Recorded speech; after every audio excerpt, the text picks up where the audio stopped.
আসসালামু আলাইকুম ও রহমতুল্লাহি ওয়া বারাকাতুহু। সম্মানিত প্রিয় দর্শক, এশারের নামাজের মাধ্যমে আমরা 2024 সালকে বিদায় জানালাম। ইনশাআল্লাহ ফজরের নামাজের মধ্য দিয়ে আমরা 2025 সালকে বরণ করব এবং মাঝখানে যেই সময়টা আছে রাতের 12টার পর থেকে তাহাজ্জুদের শেষ সময় পর্যন্ত, ওই সময়টাতে আমরা জীবনে যত ভুল করেছি, অন্যায় করেছি, রব্বে কারিমের কাছে আমরা প্রত্যেকেই নিজেদের ভুলের জন্যে আল্লাহ তালার কাছে তাহাজ্জুদের নামাজ পড়ে তওবা করি, আল্লাহ তালার কাছে ক্ষমা চাই এবং আল্লাহ সুবহানা তাআলা যেন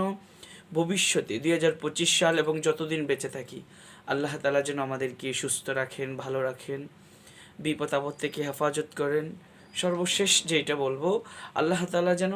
শেষ পর্যন্ত আল্লাহ তাআলার ইবাদতে মশগুল রাখেন এবং ইমানের সাথে